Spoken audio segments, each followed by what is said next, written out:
Estamos aqui para dar voz ao povo, em defesa dos cidadãos, pela dignidade humana. Todos temos deveres, mas também todos temos direitos. Será que existe justiça? Isto é o povo a falar.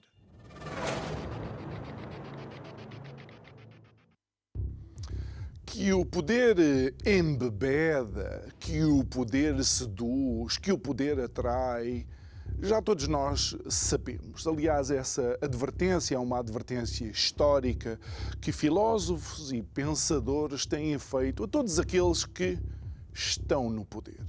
É que, independentemente desses alertas e dessas chamadas de atenção, aquilo que nós vemos a cada dia são aqueles para o qual vale tudo para chegar ao poder. Inclusive, deitar-se na cama com aqueles que se diz anteriormente que jamais nos deitaríamos. Boa noite, meu nome é João Nuno Pinto e isto é o Povo a Falar.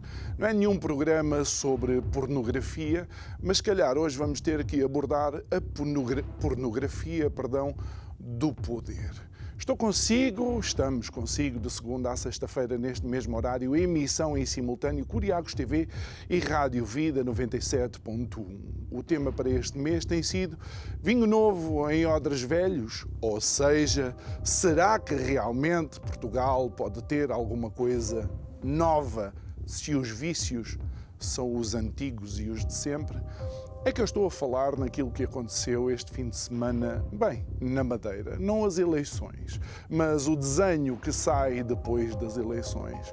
Se fosse necessário mais alguma prova de tudo isto que eu disse anteriormente, extraordinário é olhar para aquilo que vai ser a composição governativa da Madeira. Até à hora que estamos a gravar, parece que PSD, CDS e PAN vão estar todos juntos a governar Portugal. Obviamente, partidos que têm tudo a ver uns com os outros ideologicamente. Olhando agora para a Madeira, já não é a pérola do Atlântico. Quando eu olho para a Madeira, só me apetece perguntar quem é que vai pegar no touro pelos cornos. Digo eu que não percebo nada disto.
E é nosso convidado de hoje, alguém que participa regularmente no nosso programa. Este agendamento já existia digamos, eleições, portanto não quer dizer que existiu algum favoritismo para ter aqui alguém para comentar as eleições, mas temos vindo a falar sobre elas. É nosso convidado de hoje o Bruno Fialho, presidente do partido ADN. Boa noite, como estás? Já faz algum tempinho que não vinhas cá e ainda antes de olharmos para isto que será a composição governativa da Madeira e encontrar sentido, como é que correu para o ADN as eleições e qual é, digamos, a leitura geral que fazes? Boa noite, João, e mais uma vez obrigado pelo convite. Boa noite aos telespectadores. Relativamente ao ADN, não correu bem. E há que assumi-lo com frontalidade.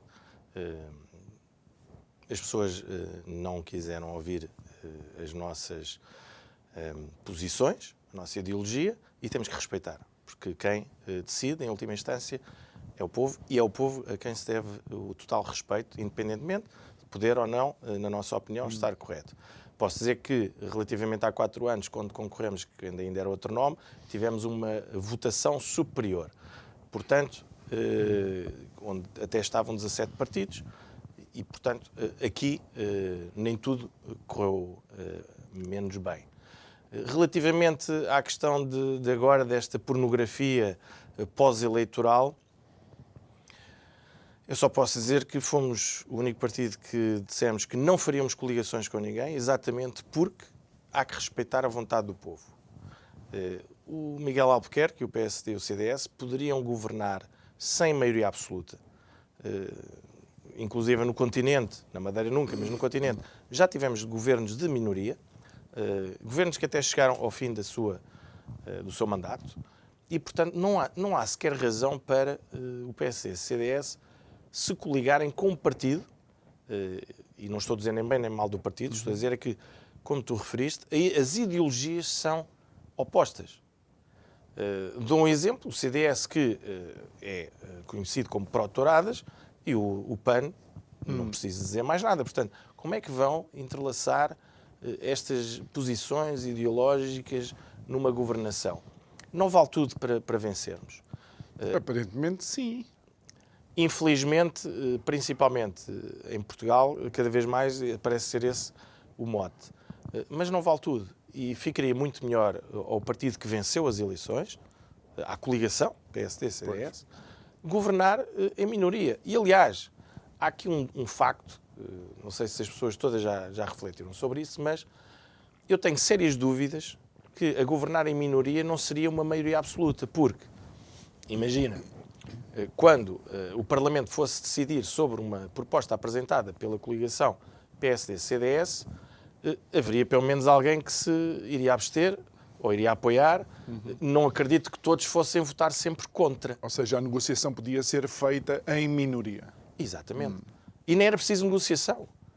Imagina, o PSD-CDS apresenta uma proposta e já sabe que, por exemplo, o Chega e o Bloco de Esquerda não vão votar da mesma forma. Quase certeza. Pronto. Será improvável. O Partido Comunista não irá votar da mesma forma que o IEL. Será também altamente improvável. Portanto, seria uma governação até muito facilitada. Qual a razão para precisarem desta maioria absoluta? Tem que ser o totalitarismo e o vencer a todo custo para que mais ninguém tenha direito a dizer alguma coisa.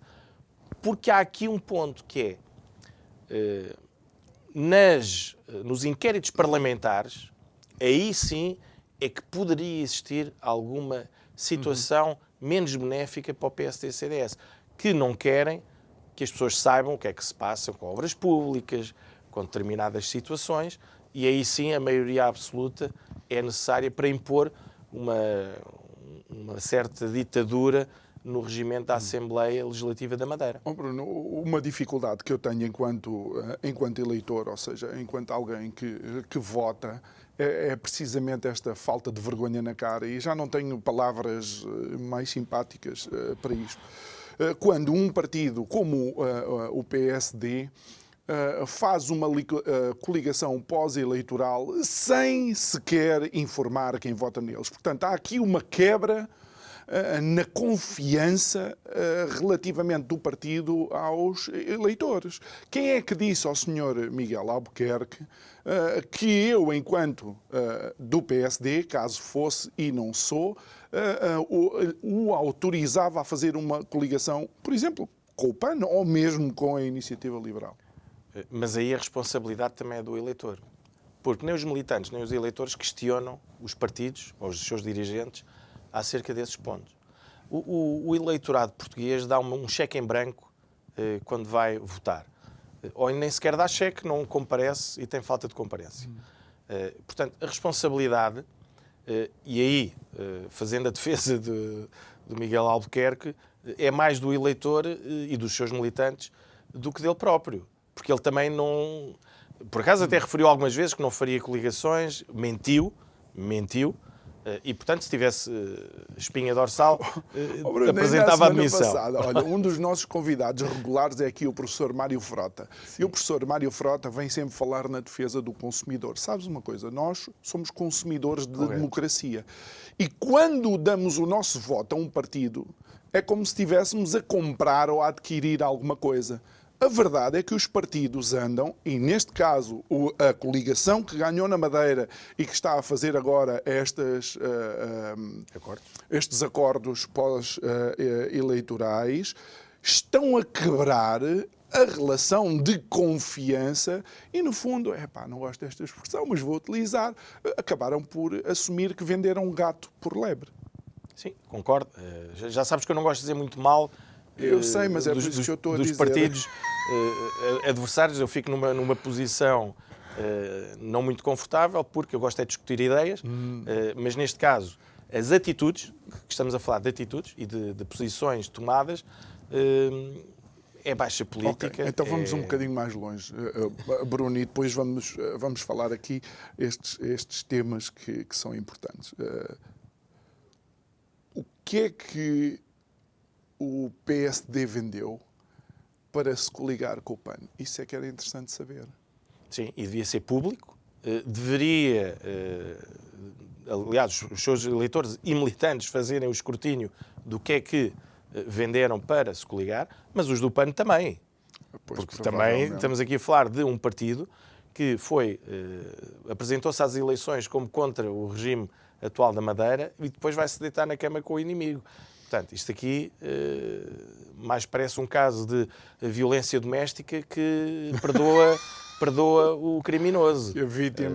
A vítima volta-se a deitar com o criminoso. Bom, mas então isto é suposto estar atento e se calhar deixamos aqui o alerta para todos os nossos concidadãos que votam, que se calhar está na altura de perguntar aos partidos, meus amigos, ou vocês dizem tudo aquilo que vão fazer, ou então deixam também de ter o nosso voto. Olha, Bruno, eu gostava muito de falar contigo sobre um tema que tem sido uma preocupação constante e que parece que Portugal acordou para a vida, neste caso acordou para a morte, que é aquilo que se passa na habitação em Portugal e, nomeadamente, este pacote mais habitação.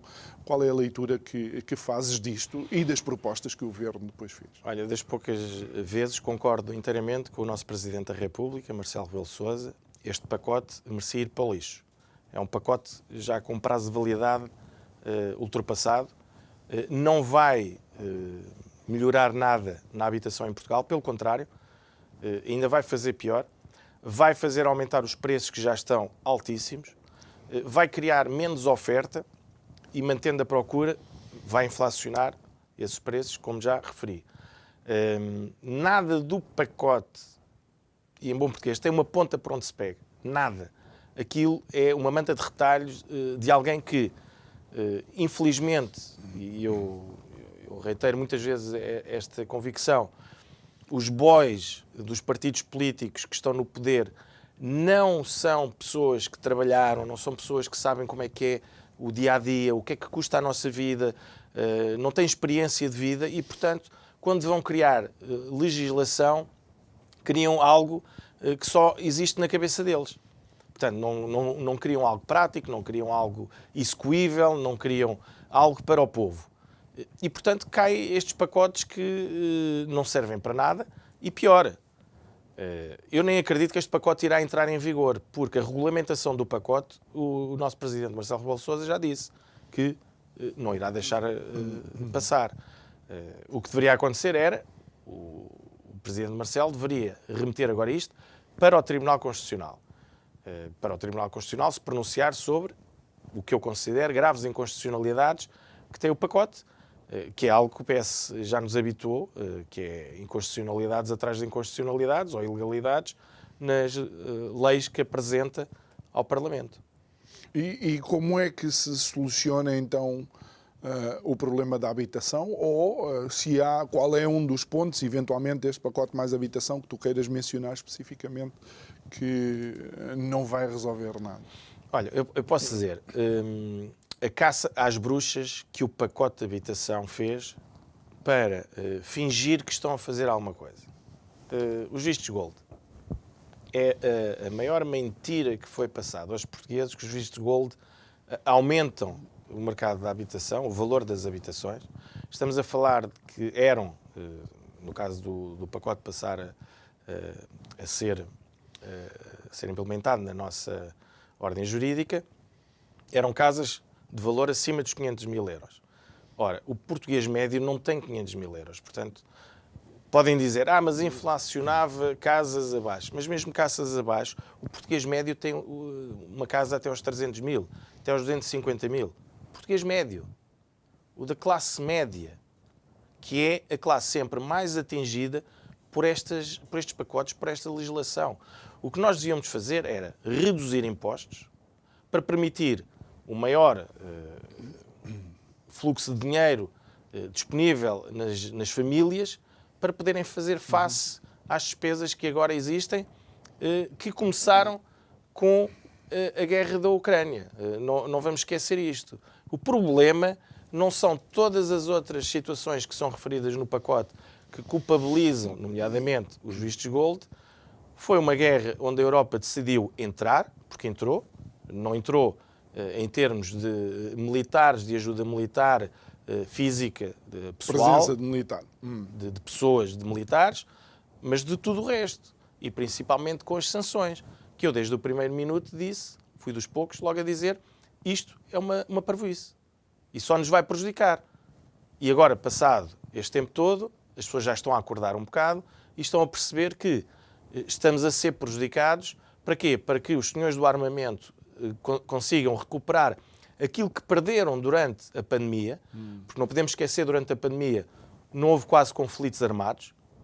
Logo, os senhores que têm o segundo negócio mais rentável do mundo a seguir à droga perderam bilhões de dinheiro e tiveram que os ir recuperar. E depois também os Estados Unidos, que o orçamento para a defesa são orçamentos de bilhões de anos por ano, que têm os lobbies todos a tentar ganhar alguma parte desse dinheiro, tinha que criar um conflito à escala mundial. E a Ucrânia fez essa oportunidade aparecer. E agora a Europa está a ser prejudicada com isto. E depois vêm com as mentiras, que é porque os senhorios são os malandros. Eu digo já, eu não sou senhorio, portanto posso falar à vontade. Os senhorios são os malandros que querem ganhar dinheiro. Claro, então se é um bem deles, deveriam fazer o quê? Dar às pessoas? Não. Quem tem responsabilidade de garantir habitação, até a nível constitucional, é o Estado. Então o Estado que encontre soluções para garantir. Não vai roubar casas aos privados. Não vai impor medidas que estrangulam a possibilidade do privado colocar no mercado de arrendamento o seu imóvel. Não coloque imposto sobre o arrendamento a níveis que é preferível a pessoa até fazer uma economia paralela, que é eu rento a casa ou o quarto, mas não passo recibo, etc. Tudo isso aí prejudica. Olha, uma das primeiras coisas que aconteceu, e não sei qual é a leitura que tu fazes, foi quando sai este pacote mais habitação, todo o mercado de alojamento local ficou em pânico, não é? Não foi só em pânico. Arruinaram o mercado de alojamento local. Mas pior, quem fez crescer o mercado de alojamento local foi o PS. Portanto, há cerca de 4 anos implodiram com o mercado de alojamento local. Foram só facilidades, tudo foi possível fazer, etc. 4 anos depois, acabam com o alojamento local. Quase per si, porque já não podes ter mais alojamento local e os que existem quase não permitem a sobrevivência de quem tem e optou por essa via. Portanto, o que dizer? Imagina que tu és gestor de uma empresa, essa empresa chama-se Portugal, e num ano tomas uma decisão estrutural para a empresa e 4 anos depois dizes que aquela decisão, afinal, tem que ser completamente alterada. O que é que tu achas que te aconteceria se fosses um gestor? Eras despedido na hora. 4 anos é demasiado tempo para se ler uma mudança em qualquer que não empresa, funciona, não mais é? do que 6 meses é demasiado tempo. Porque também é possível, e só para deixar isto em cima da mesa, é possível definir uma estratégia, achar que essa é que funciona e passado algum tempo dizer, não, temos que mudar de rumo, precisamos de encontrar outra solução. Tu achas que foi o facto de não lerem logo ou 4 anos de facto é demasiado tempo? Não, eu acho que estão a mentir às pessoas. A estratégia não era má, poderia sofrer ali bastantes acertos, nomeadamente permitiram demasiados alojamentos locais, poderiam ter reduzido um pouco, mas não acabar. Portanto, acertos podiam ter sido feitos. Porque é uma estratégia... Ter algum cuidado com os inquilinos, com quem vive em prédios que têm alojamentos locais, por causa do barulho e tal, e não sei quantos. Não permitir entradas a X horas, tudo isso. Cessar logo a atividade, no caso de haver várias queixas reiteradas. Era possível ter feito esses acertos. Mas lá está, são acertos. Não é mudar uma estratégia por completo. O que o Governo está a fazer é mentir aos cidadãos, apontando outras causas para o efeito que é a habitação ter vindo a subir o valor do arrendamento e mesmo da venda. Mas uma das coisas que tem acontecido ultimamente e que tem impactado muito, nomeadamente, aquilo que é as rendas das casas, aliás, os empréstimos, é o aumento das taxas de juros por parte do BCE. Não sei se o Governo aqui podia fazer alguma coisa ou se o BCE também está com a estratégia errada. Bem, o BCE está com a estratégia completamente errada. Este mito da inflação e do preço dos produtos que tem que aumentar quando há inflação e que o BCE tem que criar oportunidades para fazer descer a inflação, aumentando o valor do euro.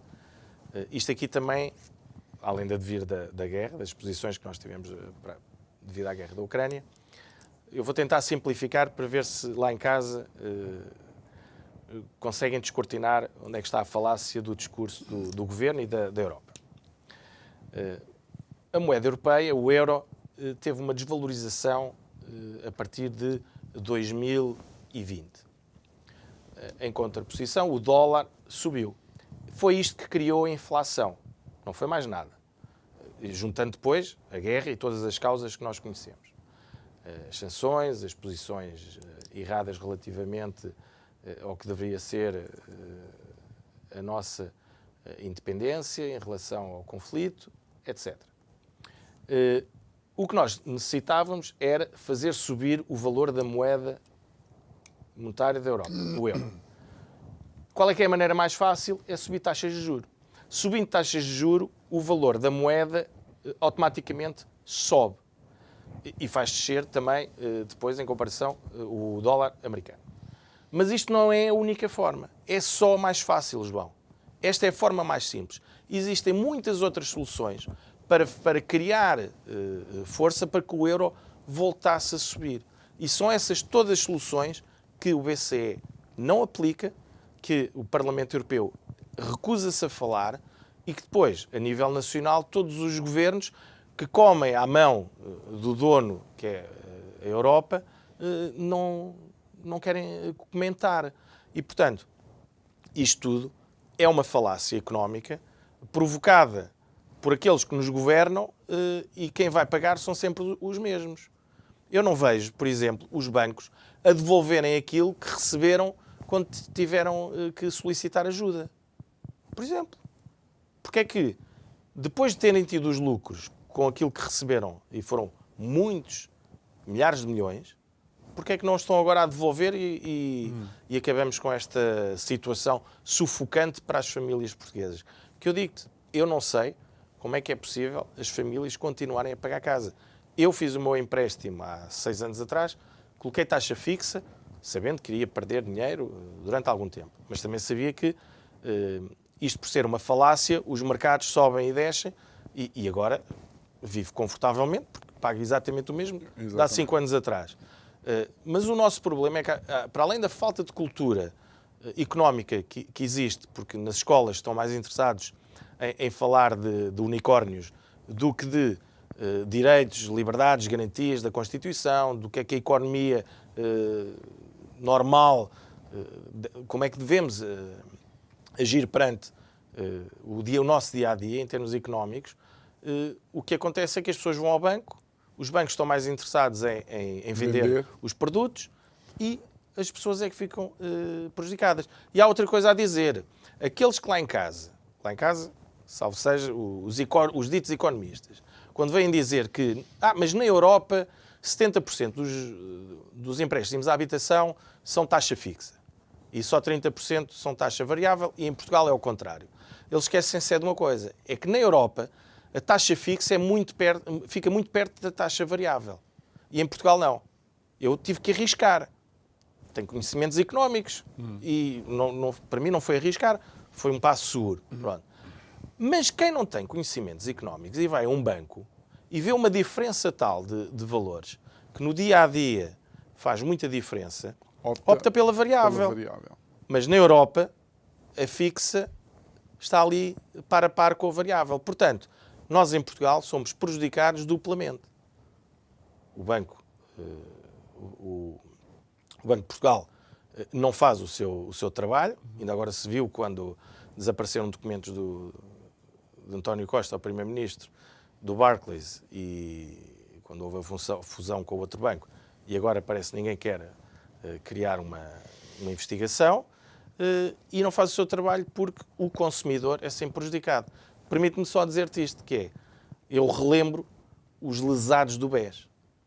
Nunca mais se falou dos lesados do BES. Existem dezenas de pessoas que ainda continuam injustiçadas e à espera de justiça e ninguém mais se preocupa com eles.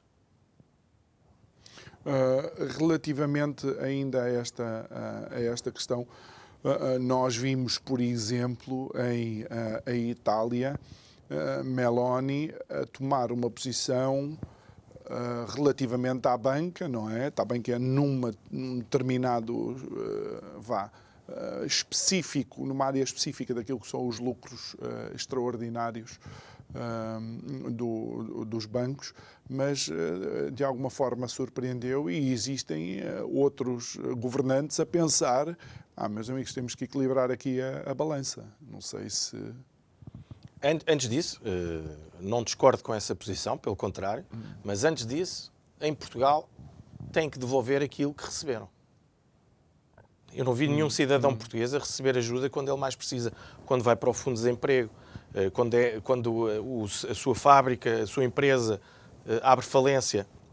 Não vejo nem esses cidadãos a receber ajudas a fundo perdido, como receberam os bancos, nem os empresários a receberem também essas ajudas. Portanto, antes disso, primeiro, devolvam aquilo que receberam. Porque a questão é, porquê é que não devolvem? Então, mas é fundo perdido porquê? Porque os bancos não têm prejuízo. Os bancos têm pessoas que roubam e que depois existem processos intermináveis para tentar recuperar esse dinheiro. Entretanto, transformam num banco mau e o mesmo, porque é o mesmo, no banco bom que é para continuar a funcionar.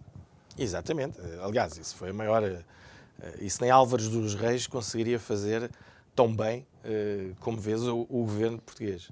Bom, uma vez que mencionaste a escola, e isto não é específico da escola, mas tem mais a ver com a obra em si e a faixa etária para a qual ela está feita, houve alguma polémica no lançamento do livro No Meu Bairro, que é um livro escrito em linguagem neutra. Eu, a semana passada, tive a oportunidade de ler aqui algumas passagens desse livro, mas, de facto, me parece que as crianças estão cada vez mais a ter que lidar com coisas que nós próprios adultos ainda não conseguimos entender. Bem, primeiro, esse livro é criminoso. E é criminoso todas as pessoas que apoiaram o livro e consideram que mostrarmos a crianças determinadas realidades que é benéfico para elas. Eu refleti muito sobre até uma situação que houve de 2 ou 3 jovens que invadiram a livraria onde estava a ser feita a apresentação. Eu primeiro quero dizer, há alguns estudos, João, porque eu não conheço. Se tu conheceres, eu agradecia que me elucidasses, mas conheces algum estudo que tenha sido feito que mencione ou indique que a linguagem neutra, chamada linguagem neutra, que não existe, também é um unicórnio, mas a linguagem neutra é benéfica para as crianças? É que eu não conheço nenhum estudo. Ou seja, o Estado português, e também hoje em dia quase todos no mundo, exceto na Ásia e em África, quer impor uma linguagem neutra e depois todas as outras situações ideológicas às crianças. Mas eu pergunto, onde é que está o estudo que diga que isto é benéfico? Ou seja, tu estás a expor as crianças a algo que não sabes, em bom da verdade, não sabes se é prejudicial ou benéfico. Eu sei que é prejudicial. Porquê? Porque eu tenho milhares de anos de humanidade a sustentar o que é positivo e o que é negativo. Agora, virem uns idiotas julgar que por mexermos numa linguagem passamos a incluir pessoas que sofrem de problemas psiquiátricos e que têm que ser ajudados. E eu nem estou a falar das questões das opções de transexualidade. Estou a falar de pessoas que, como na Alemanha, a semana passada juntou-se um grupo de mais de 200 pessoas que se julgam ser cães e estiveram a latir durante 10 minutos porque se consideram cães. Portanto, isto já ultrapassou o aceitável. E esse livro deveria ser enterrado, que é para não dizerem que eu vou buscar algo de uma história que todos abominamos, mas devia ser enterrado e ser proibido de uma criança sequer tocar nele. Porque as crianças ficam prejudicadas quando as expomos aos perigos. E isso é um perigo. Confundir as crianças, porque é isto, é confundir as crianças dizendo que esta linguagem é normal. Não, não é. Determinados comportamentos para crianças não são normais. Falar de sexualidade a uma criança de 3 anos não é normal. As crianças têm que brincar, têm que ser crianças, têm que ser puras. Não vamos estar a abordá-las de forma a que vamos motivá-las a fazer algo. Porque elas são crianças, bebem tudo. E, portanto, ao verem determinada situação, vão querer imitar. Eu já disse isto provavelmente aqui. Uma criança com 8 anos quer ser o super-homem, quer ser o Homem-Aranha. Vamos deixá-la ser o super-homem ou o Homem-Aranha? Não. Filho, isso é da tua cabeça.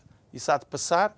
E aos 14, 15 anos, passa. Se não passar, estamos perante um caso clínico grave de perturbação da personalidade. E é o que existe com quem tem disforia, com quem tem essas perturbações psiquiátricas. Eu só quero relembrar um caso que creio que aconteceu em Inglaterra, onde 2 amigos de 5 e 6 anos mataram uma criança de 3, que acho que era irmã de um deles, porque aquilo que viam nos desenhos animados é que eles nunca morriam, pois apareciam sempre. Então, esta é a questão que nós colocamos aqui em cima da mesa. É, de facto, parece que é cada vez mais cedo que as crianças estão a ser expostas a estes conteúdos que, mais do que formadores de mentalidade, as podem estar a criar ainda mais confusão ou mesmo a ser os iniciadores da confusão? João, as pessoas que escreveram esse livro são adultos. Pronto. Cresceram no mundo como nós crescemos. Portanto, chegaram a adultos e tiveram as suas opções. Não podem dizer que foram castrados, foram isto, foram aquilo. Não. Portanto, chegaram a este ponto, na minha opinião, tornaram-se loucos, pronto, mas tiveram as suas opções. Não vamos a impor, como elas não tiveram imposta, questões que vão prejudicar as crianças. E é assim, nem que seja para salvar uma criança, vale a pena proibir, enterrar, façam o que quiserem com esse tipo de livros, com a linguagem neutra, com a ideologia de género, com tudo isso. Isso prejudica as crianças. E lamento saber que há pais que julgam estas coisas que são evolução. Não é por as coisas mudarem ou aparecer algo novo que é uma evolução. Nem tudo é evolução. A mudança não quer dizer que seja evolução. Até pode ser um retrocesso. Portanto, nós temos que voltar a pensar mais nas crianças e não nos adultos. Porque o que estamos a pensar aqui é nos adultos. No direito dos adultos pensarem como quiserem, falarem como quiserem. Não, as crianças têm que seguir o seu normal trajeto de crianças e depois, na idade adulta, tomam as opções que quiserem e aí eu defendo, cada um é o que quiser, desde que não prejudique mais ninguém, principalmente crianças. Mas tu queres julgar um cão, uma cenoura, é contigo. Não tem nada a ver com isso. É evidente que, se depois cometeres algum crime, és preso e provavelmente... Eu não sei, estou a tentar ver que crime é que uma cenoura pode cometer, mas isso é outra Matar um coelho. História. Só se estiver envenenada. Olha, Bruno, outra questão que seria importante, e por acaso já mencionámos a Meloni e, de alguma forma, a semana passada falámos um bocadinho sobre isto com outro convidado, é a questão destes fluxos migratórios para a Europa. E a situação, nomeadamente Lampedusa, e inclusive Ursula von der Leyen e Meloni estarem juntas, sabendo que não são propriamente as maiores fãs uma da outra, estarem juntas lá na ilha de Lampedusa. Bem, isso aí, isto não tem nada a ver com refugiados, não tem nada a ver com pessoas que têm que ser ajudadas pela Europa. Porque antes de chegarem aos países africanos que estão perto, a Líbia, a Turquia, essas pessoas passaram por vários países. Ou seja, os outros países africanos empurram-nos para a Europa. Não querem lidar com eles. E depois têm que ser os europeus a lidar com multidões onde 90% são homens. Portanto, primeiro que tudo, essas pessoas são cobardes, porque se deixaram mulheres e crianças a experienciar os perigos que eles dizem que têm, então são cobardes. Deviam ser presos e deportados, ponto. Segundo, se são só homens, está aqui... Portanto, algo que indica que não é ajuda humanitária. Estamos aqui a sofrer uma invasão. Também têm que ser deportados. E a Europa, infelizmente, não pode ajudar desta forma. O que deveria fazer era, os países africanos não conseguem ajudar, então vamos para os países africanos, as ONGs, todos aqueles que dizem que gostam de ajudar muito os refugiados, mas depois não aceitam um refugiado em sua casa, vão. Instalam-se na Líbia, até na Síria, na Turquia, seja onde for, em Marrocos, e criamos aí espaços para ajudar as pessoas. Porque também não podemos fingir que aquelas pessoas não são seres humanos e que são um bem transacionável. Não, são seres humanos, merecem ajuda. Agora, não merecem ajuda à custa depois também dos europeus. E quando eu falo dos europeus é pessoas a ficar sem casa, pessoas a ter os salários reduzidos e depois não têm dinheiro para pagar os bens essenciais, etc, etc. Porque depois isto aqui é uma bola de neve que rebenta tudo. Portanto, vamos ajudar essas pessoas, mas em cooperação com os países africanos que têm as fronteiras mais perto da Europa, vamos ajudá-los aí. Mas não achas que tem havido, por parte da Europa, uma clara interferência nos destinos desses países e alguns países europeus continuam com uma tendência colonialista, mesmo depois de já termos passado essa fase? E deixa-me lembrar, por exemplo, a Líbia do Gaddafi, ou mesmo o Níger, com uma forte presença francesa, que já mereceu, obviamente, por parte também de outros líderes europeus, uma advertência. O que disseste está totalmente certo. A Europa foi colonialista errou muito. Mas eu já não estou a falar de há 500 anos atrás. Não. Eu estou a falar do século passado e de alguns interesses. Já vou aí. Tens toda a razão. É só para dizer que tens toda a razão. A Europa cometeu atrocidades, mas é passado. Gaddafi disse um dia que, no dia que eu sair do governo, vocês vão ver a invasão de africanos na Europa. E é verdade. Ele foi morto e vê-se o que é que se está agora a passar, porque a Líbia era ali um tampão de África. Mas não é por causa dos erros do passado. Mas Bruno, espera aí, há uma coisa que somos muito amigos, mas eu não estou a falar do Pedro Alves Cabral, do Vasco da Gama, eu estou a falar do Sr. Sarkozy, estou a falar do Sr. Macron, estou a falar inclusive do tráfico de armas, que creio que um outro presidente, agora não sei se foi o Giscard d'Estaing ou o outro que veio a seguir, que era muito amigo de um dos maiores traficantes de armas mundial, que era francês. Essa é que é a questão. Ou seja, estes países foram expoliados por parte de alguns países europeus da sua própria soberania. Eu não estou com isto a justificar o fluxo. Eu só estou a dizer se eventualmente não houve sementes que agora estão a dar fruto. Não, sementes. Sementes houve, como é evidente. E as pessoas, a pessoa, o cidadão normal africano, que é o que estamos agora aqui a falar, tem toda a legitimidade para se sentir contra até o povo europeu, tem toda a legitimidade para se sentir que foi esbulhado, roubado, foi-lhe retirada até a sua dignidade, tem todo o direito. Mas nós temos é que retificar isso e temos é que solucionar isso.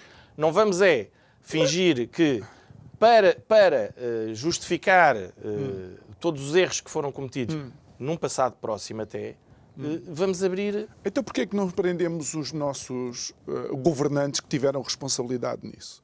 Porquê é que não vamos atrás deles? Lá está, é esta ideia de que todas as nossas ideias são boas, mas depois as consequências têm que ser outros a lidar. Nós não prendemos por culpa das isso? pessoas. Os eleitores é que votam neles. Voltamos ao início. Nós não prendemos por culpa das pessoas. Tu acreditas que José Sócrates, se decidir candidatar-se à presidência da República, tem grandes probabilidades de ganhar. Portanto, as pessoas é que são, em última instância, os responsáveis.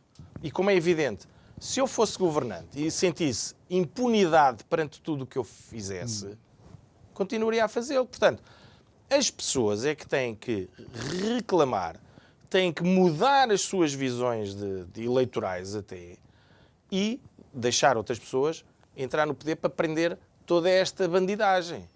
Isso é que é necessário fazer.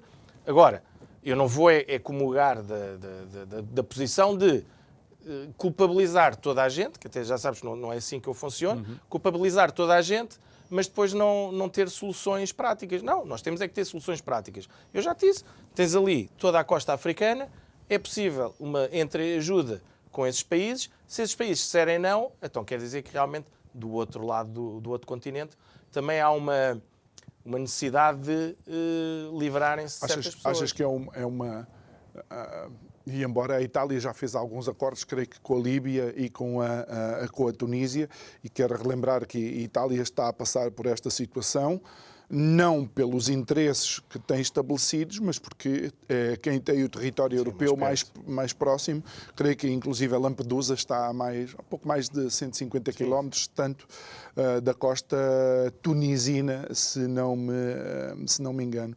Aqui a questão que se tem posto, que se tem colocado também, é que, por exemplo, em Portugal,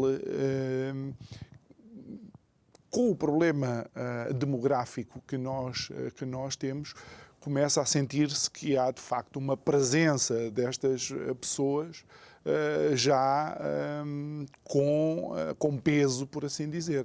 De tal forma que me parece que, inclusive, alguns, depois de ter a situação regularizada, já podem fazer parte do exército português, não? Sim, hoje em dia o exército português já tem pessoas de outros países. Algo que choca-me, porque isso aí equivale a dizer que estamos a contratar, na minha humilde opinião, mercenários. Por mais que uma pessoa ame o país que o acolheu, e que, se respeitar todas as regras desse país, merece ter todos os direitos, ponto. Eu sou a favor de uma imigração escrutinada, mas nós, como povo também, que fomos imigrantes, também não podemos agora dizer que não queremos imigração, isso seria sermos contra a natura. E a imigração não faz mal desde que seja regulada, tal como tudo. A imigração faz bem se for regulada. Temos que saber se quem entra cá no nosso país, qual é que é o seu cadastro, o que é que fez, o que é que não fez, o que é que pretende vir fazer em Portugal. Tudo isso aí são questões legítimas. Não podemos ter mulheres, que é o que tem acontecido, por exemplo, da Índia, a vir ter o bebê, porque estão grávidas de 7, 8 meses, e a virem ter um bebê em Portugal só para adquirirem nacionalidade. Isso tem acontecido muito no nosso país. Agora, no Exército, por mais que a pessoa que chegou aos 10, 12 anos, ou mesmo aos 18, adquiriu a nacionalidade, no Exército só deveria estar pessoas que fossem jus sanguíneos portugueses, ou seja, que tivessem nascido em território nacional e os seus pais fossem portugueses. Por uma questão de protegermos a questão dos mercenários. Não quer dizer que não hajam até imigrantes que amem mais o país do que pessoas que nasceram cá. E olha que eu não duvido disso. Que há imigrantes que, devido a sentirem-se agradecidos pelo que conquistaram no nosso país, amam mais Portugal do que uma pessoa que tenha nascido em Portugal e que tenha pais e avós e tetravós portugueses. A questão é que as leis, quando são feitas, têm que ser gerais e abstratas.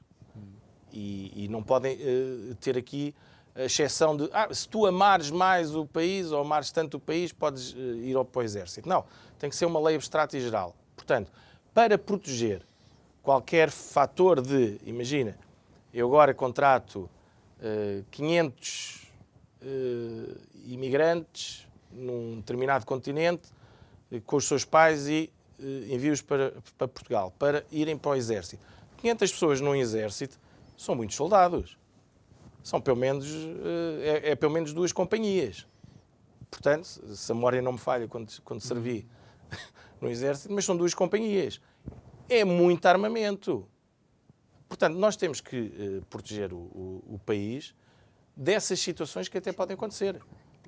Eu acho que o Exército também anda à deriva, porque juram defender a Constituição e depois permitem que a Constituição seja atirada ao chão. Porque temos mais generais do que soldados.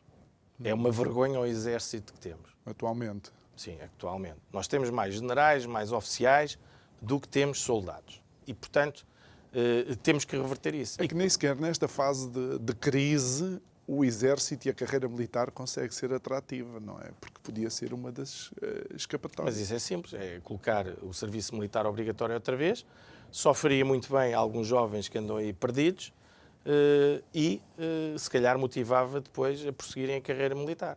Ou seja, voltar ao serviço militar obrigatório seria uma Eu sou a favor opção. do serviço militar obrigatório. Eu fui porque quis, não fui obrigado. Mas estamos a falar daquele tempo reduzido e não dos 2 anos? Ou... Não, 2 anos é demasiado, à velocidade que as coisas acontecem. É demasiado para um serviço militar obrigatório. Agora, entre 6 meses a 1 ano, não vejo qual é que é o problema. E era uma boa experiência, provavelmente. Bruno Fialho, olha, muito obrigado obrigado por ter estado aqui connosco. Obrigado a si que nos acompanhou em mais um Isto é o Povo a Falar. Quero lembrar que o Isto é o Povo a Falar também tem um canal de YouTube. Não se esqueça de ir até lá, subscrever o canal, clicar lá no sininho para receber as notificações cada vez que fizermos o upload de uma das nossas conversas, e também tanto no Facebook como no Instagram. A sua participação e a sua partilha nos ajuda bastante. Resta-me agradecer ter estado connosco esta noite. Recordar que amanhã, à mesma hora, estamos de volta para mais uma conversa e desejar-lhe o resto de uma boa noite. E até amanhã. Obrigado.